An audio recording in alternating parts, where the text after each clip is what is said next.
Hey everyone, Charles here. And first of all, thank you for stopping by my podcast. If this show inspires you, makes you think, or gives you that courage to jump into action, please help by donating to this show. Click the link in the description and donate. Your donation helps us with production and finding great guests moving forward. Thank you and enjoy.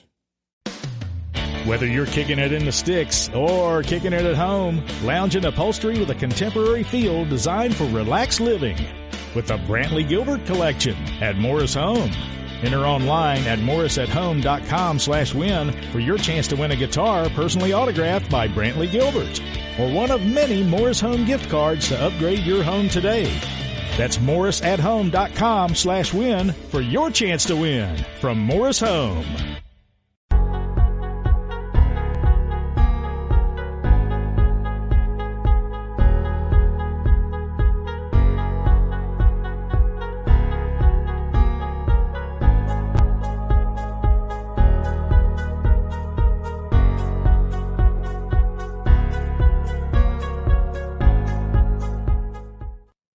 Good morning, good morning, good morning. Hey everybody, Charles here, and welcome to the Jump Podcast. And if this is your first time here, welcome. Jump is all about getting to that next level. Jumping is success. How to jump? What are you waiting for? I bring you interesting guests to help you to get to that next level. And if you're ready to jump, let's go. You know you should be doing something different, right? Hey, I'm talking to you. Do you believe that you have the gift for greatness or have a special talent, but don't have the courage to take that next step? Always wondering how others made it look so easy? Well, welcome to Jump, the show that will bring you special guests just like you and me. How did they get the courage to jump into greatness? Doing what they love and living the good life. So, get ready to jump with your host, Charles Matthews Jr. Yes, let's get ready to jump with my special guest. Please give her a big round of applause.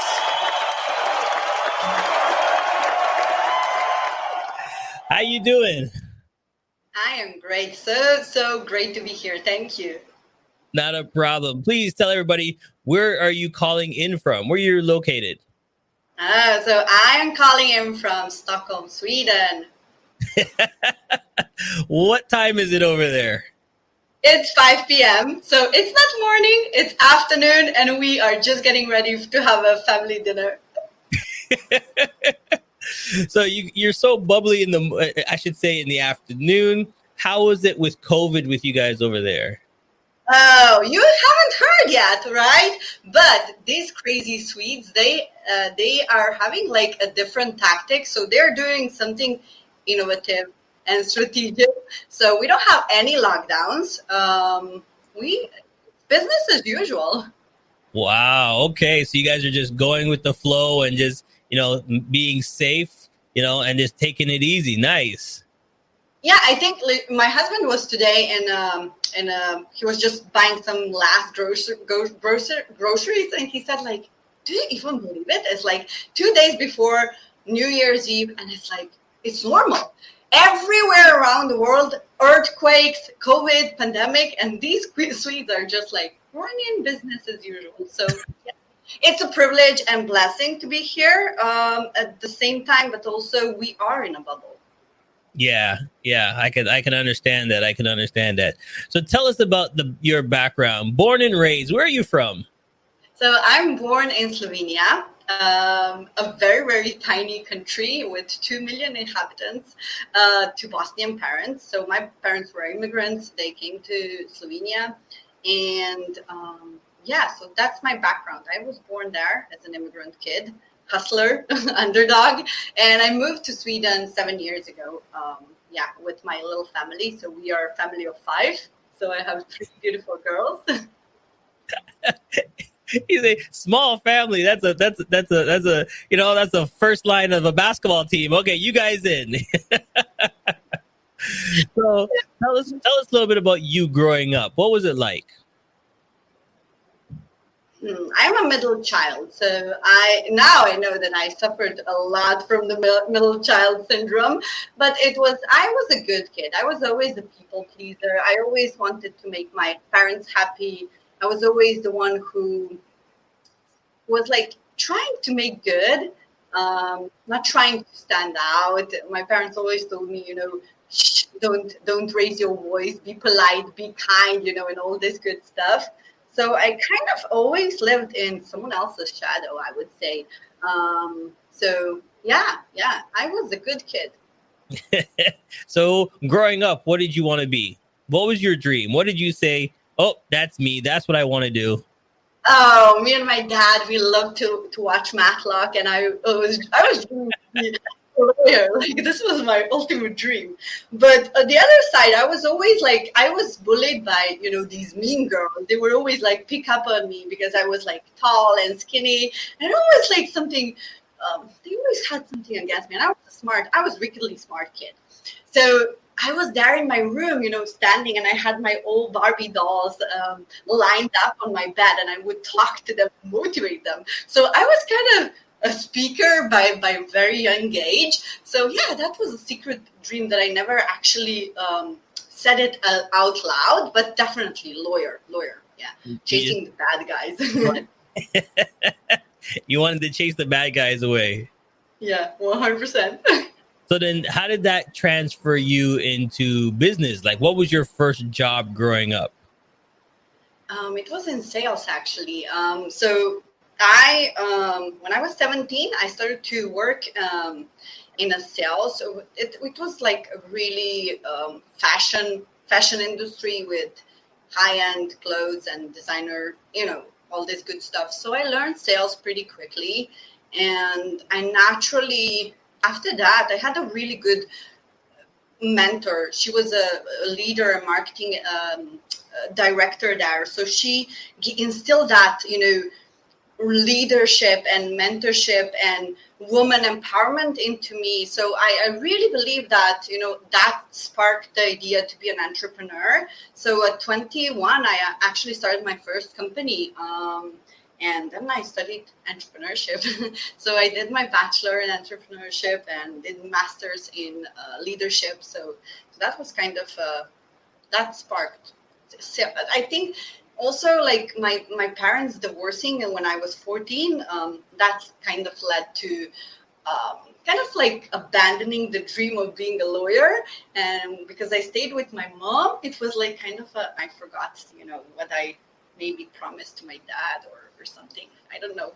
This is actually first time I'm thinking about that. Well, since we're talking about it, how do you think that changed your outlook?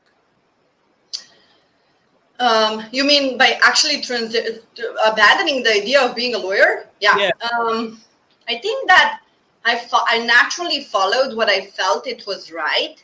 And that feels good because I always, as I said, I always wanted to do something what other people wanted me to do and always like people pleasing. So that was probably the first step into my own independency and doing what I love and what I felt that is good for me. So I didn't even know what entrepreneurship means by that, but it was like, yeah, this is the school I want to go to. And this is something that feels really good. So I feel good about that decision. Right, because now you're saying, okay, I want to do something for me, do something a little different. What can I do? Yeah, 100%. And not just different, but something that, 100% different and what is authentic to you. That it's not something that someone else tells you, do this or do that, but something that you feel is good. If it's different, it's okay. If it's not different, it is in a way because it's still you. You're right. So what was it? What did you dive into right away?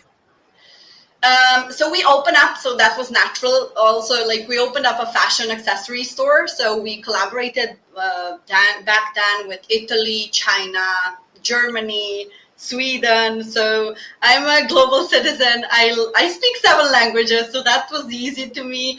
So it was really like a company that grew from purpose. And it was really something that I loved doing. I cared about my customers. I went, above and beyond to make them happy. I always kind of, when we talk about market research, we always ask our customers what they want more. And this was really like that ground and foundation to where I am now, how I listen to my customers, how I listen to my clients as a coach. So that was really like instrumental point in my business career. So where did you find your first success? Talk about, where the success came from. What did you learn from it? Such a good question.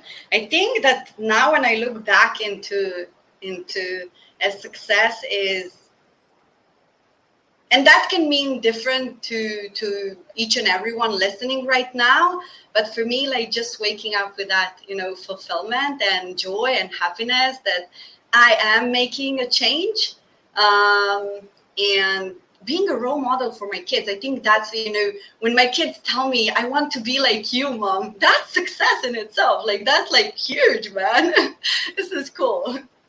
Right. So do you teach your daughters about being an entrepreneur, being your own boss? That's just to say that I'm my own boss.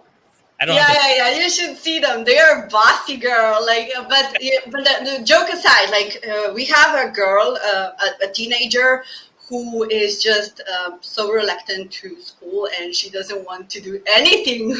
Like she's like, I'm gonna be a YouTuber, an influencer. Yes. And my husband says, like, how can you encourage her? Because you did so much, education, formal education. I did my master's degree, and we moved here to Sweden so I could actually finish my education. I said, like, how can you encourage her not to go to school? You did so well. Yeah, right. That's why.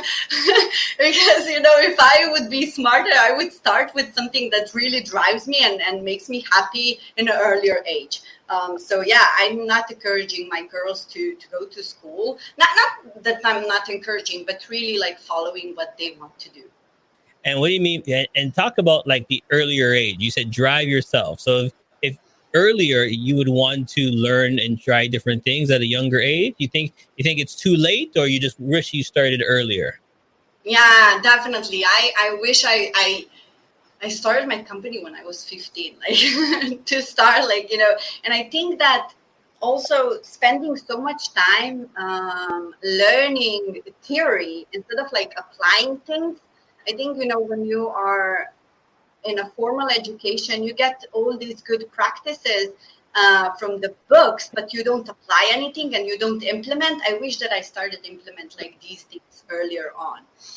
Now I know when you take a course or program or you get a coach, you need to implement things. It's not just, reading a book from cover to cover about how to ride a bicycle won't actually teach you how to ride a bicycle if you don't get your booty on the bicycle, right? So I wish I started to implement things earlier. Yeah. Yeah. And then, so you start early, start fast, and don't be scared to fail. Yes. Ooh, 100%. Yes. So tell everybody your most famous fail and what you learned from it. So I probably, like, when I was starting my coaching business 3 years ago, online coaching business, was when I launched my first academy. And I'm that type of nerd that needs to know everything and do everything perfectly before it's launched. So that's also one of the nuggets, what you just said. Don't wait until it's perfect, because it's never perfect. So I waited, and I did, like, I was hustling. I was working 16, 17 hours to perfect this landing page and do this all crazy stuff. And when I launched, I was actually energetically so drained that I couldn't even sell the damn thing. So we ended up selling one spot in the academy. We did so much promotion, but it was to the wrong audience. I was not aligned with what I was selling, so it fell flat. I learned that, if you want to sell something, like, sell it and then make it. Don't make the whole course or program and then try to sell it, because you probably won't have the audience if you don't have an audience to consume and to implement those stuff, you're going to be so much I had the perseverance and grit, so I could actually move forward, but a lot of people stopped there. I made this course, I launched it, no one bought it. Now I'm going to quit because this is not the thing. So I think just sell it before you before you make it. I think Elon Musk is such a great example. When he did his first Tesla, he sold it for $250,000, just a pilot, a test. It wasn't even a product. He sold it. He got, investment in, and then he could build it. So, pre-sell it. Get the first one out, see how it's like, see what you like, and then move forward from there. Yeah, and you improve it as you go. Don't make it perfect. Don't try to make it perfect from the get-go. Okay. Listen, we're going to take a quick break, but when we come back, we're going to dive into your company and how you're helping and what you're doing. So stay tuned. Don't go nowhere. CMJ Entertainment is a one-stop shop. CMJ Entertainment helps people do any type of events, and it's a marketing tool as well. So we'll cover everything from start to finish. If it's a wedding, we'll make sure your wedding is over the top. And if it's an event, we make sure that everybody gets information at the end of the day.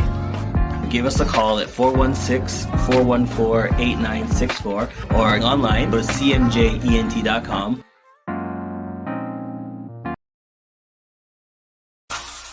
Hey, it's okay if you're driving or too busy to take notes. Charles has your parachute packed with all the info you need to jump into success. Check out the links section for all the tools you need to land safe. Now, let's keep falling with Charles and his special guest.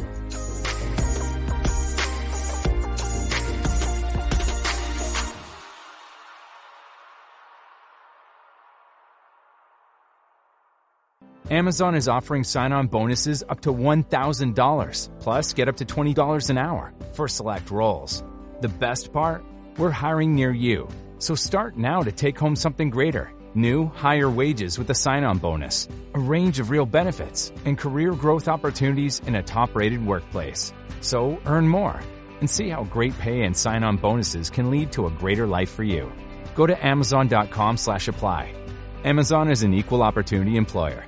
Amazon is offering sign-on bonuses up to $1,000, plus get up to $20 an hour for select roles. The best part? We're hiring near you.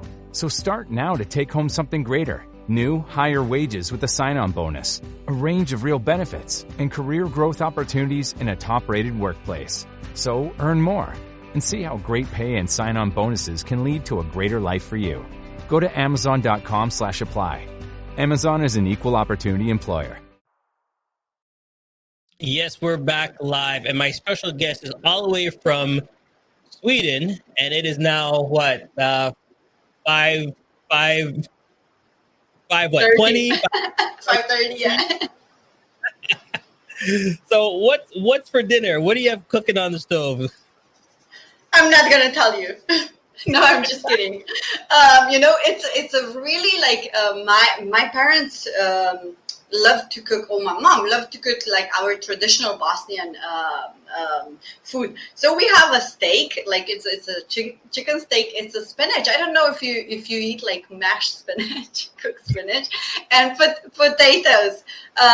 So that's what it's cooking today. All right. So that's going to lead us into our quick game. It's called Rapid Fire.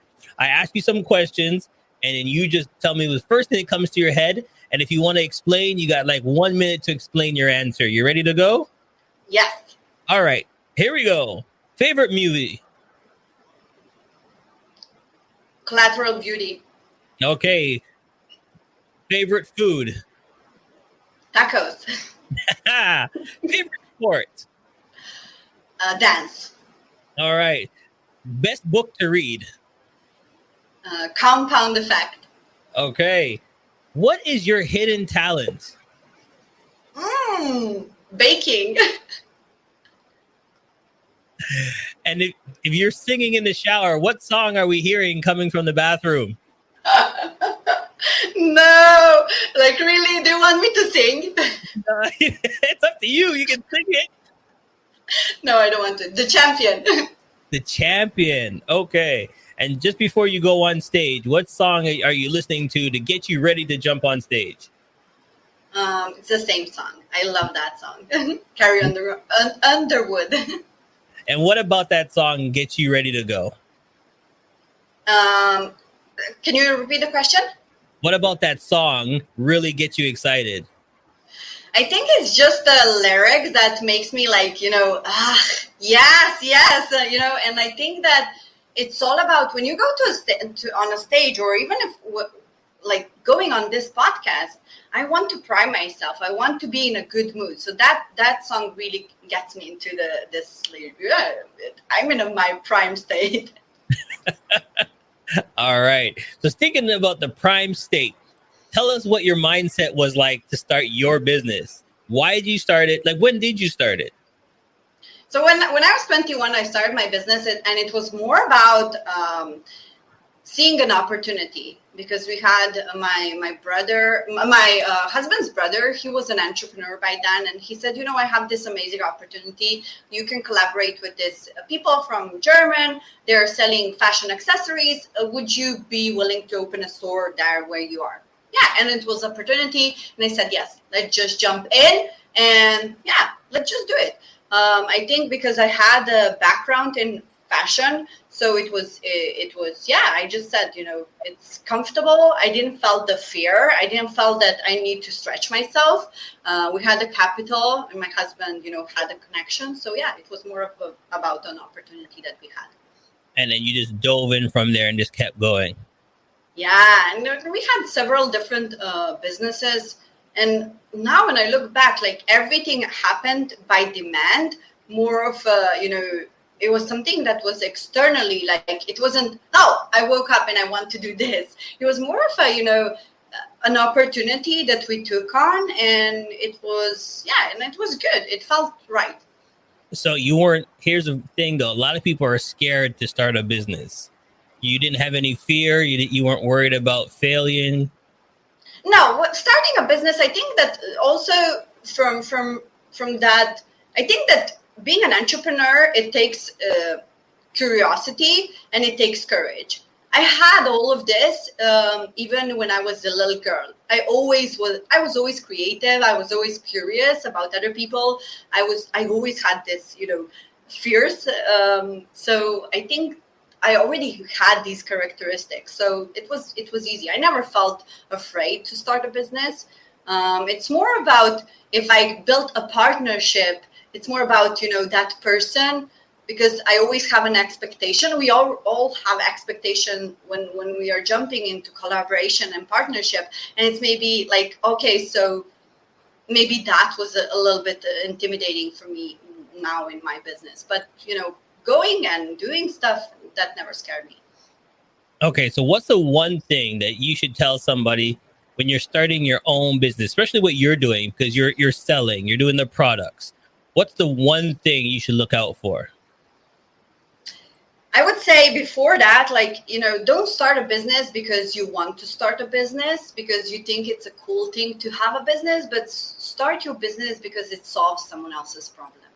If you have an idea that can solve someone else's problem, then start a business. Don't go like, oh, it's cool. I don't want to be an employee. I want to be a business owner, and then start a business. If you have an idea that can help at least one person, then do that. And I think it's also like knowing yourself. What are your strengths? I think that's a key. Knowing what market wants. Don't start, I don't know. Probably now in this day and age, don't start a book business, with a store, because we have an Amazon that has Kindle and all this good stuff.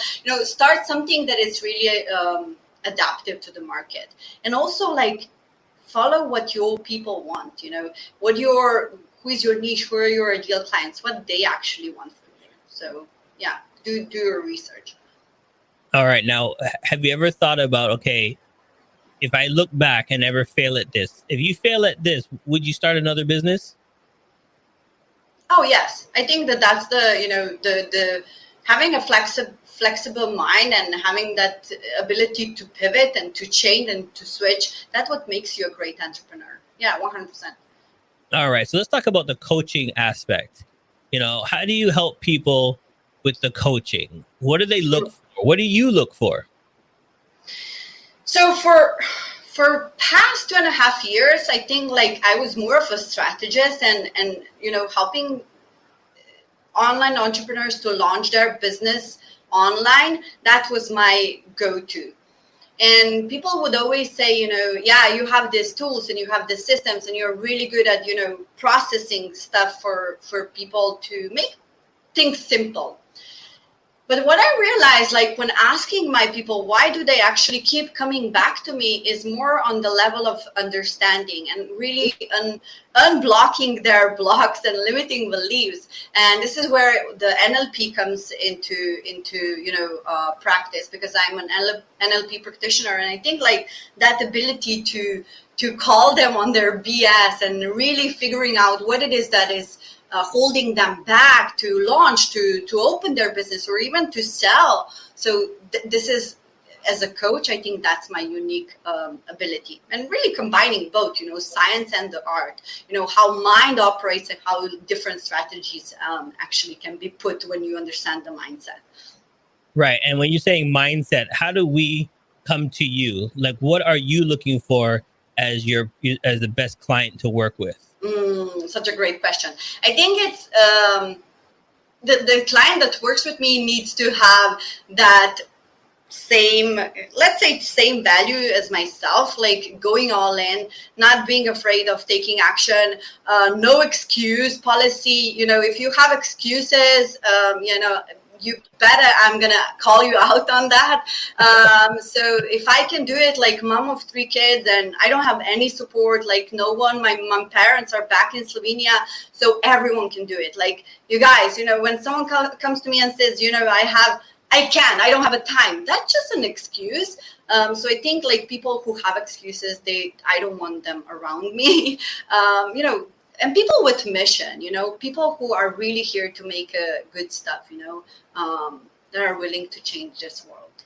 And I guess what you're saying is positive energy, because positive energy helps everybody get to that next level. You always have your those people, oh, why do you want to do that? Oh, you can't do that. The naysayers. You just want to push forward, right? No Nancy's in my blog. So yeah, positive. I think it's also like choosing to be positive and choosing to be focused, because we can all focus on negative stuff. Then that's a choice. But choosing to, it's a beautiful world out there. The positive thing of COVID is actually like me having a conversation with you. I would probably never had a conversation with you if it wouldn't be for COVID, right? So I think like choosing to see the positive in everything helps you to get to that next level. All right. So positive outlook, have people around you. And that's one thing I want to ask you is the people around you. How do you grow with your business with the key people around you? Do you ask for help? Do you look for help? People are afraid to help. I think for me, it was the long time I really thought that I can do everything on my own. And that was what we said, that was my failure, but also a lesson. You can go, so alone, you can go just so far or fast, but together with help and support system, you can go faster and even more far.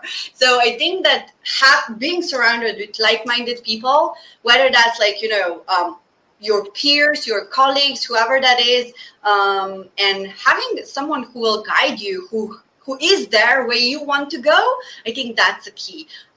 So I was never afraid to ask for help from that point where I got burnout and, I failed. I had a fail launch. So no, like definitely asking for help and surrounding myself with people who really want to contribute and grow together. That's the key. All right. So let me take you back into time. Okay.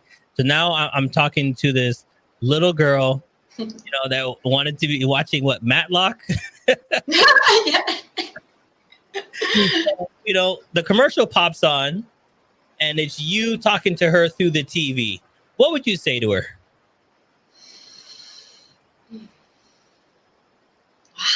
Such a great question.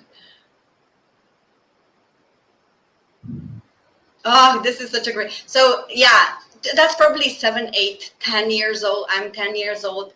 I would tell her, don't be afraid to share your voice and your message. Just go out there and crush it, girl. You'll have it.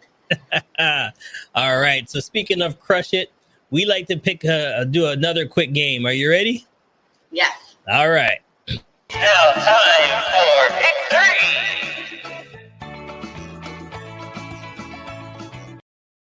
All right. You got to pick 3 numbers between 1 and 10. And those are the last 3 questions I'm going to ask you in this interview. So give me 3 numbers between 1 and 10. 3, 5, 7. 3, 5, 7. Here we go. What advice would you give someone trying to get into your business? Okay. So know yourself, do a personality test, and, get to know what are your strengths, what are your passions, what is your purpose, what is your mission. First, get to know yourself before you do anything. Nice. Get to know yourself. Is it get to know yourself because of your strengths and weaknesses? Yeah, 100%. If you're a coach, if you want to help other people to solve their problems, you need to know, what are you good at? What did you solve for yourself? What are your strengths? What are some of the transitions and transformation that you did in your life, so you can actually, help people to solve their problems? Okay. Here we go. Next question. What have you read or listened to lately that's helped you? Think Like a Monk by Jay Shetty. I adore. I read it, or I listened to it 2 times. It's such a simplicity, and I think it's such a great book for everyone. I usually say listen to this book if you're an entrepreneur, but this is really for everyone to understand how our monkey mind works, and how our monk mind works, and how you can be present with yourself, and how you can find peace within, and all the answers are really within. Like, a lot of people look for that answer, out there, but it's really here. It's in your heart. Your heart will always tell you what you want to hear. So we just need to shut the noise and connect with our voice within. All right. Last question. Here we go. What question, if you were in my shoes, would you have asked yourself that I didn't ask you? Oh, good. What are you excited about? And the answer is? Life.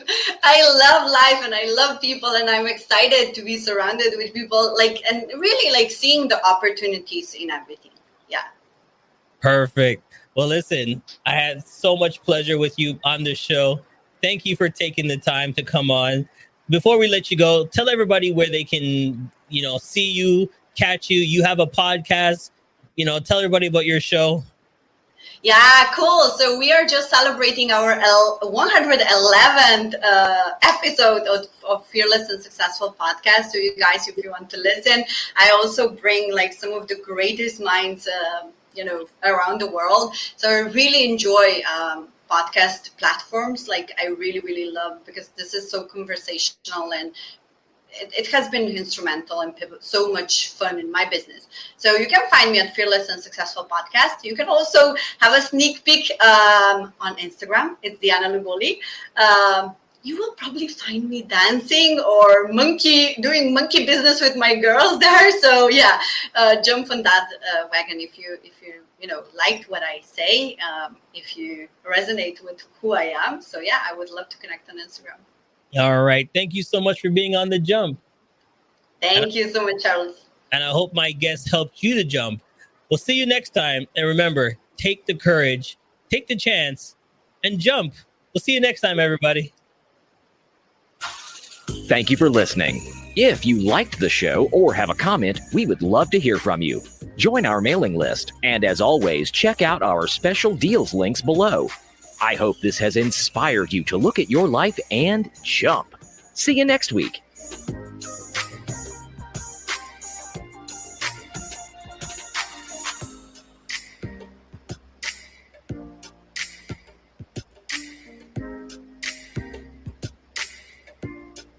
Amazon is offering sign-on bonuses up to $1,000, plus get up to $20 an hour for select roles. The best part?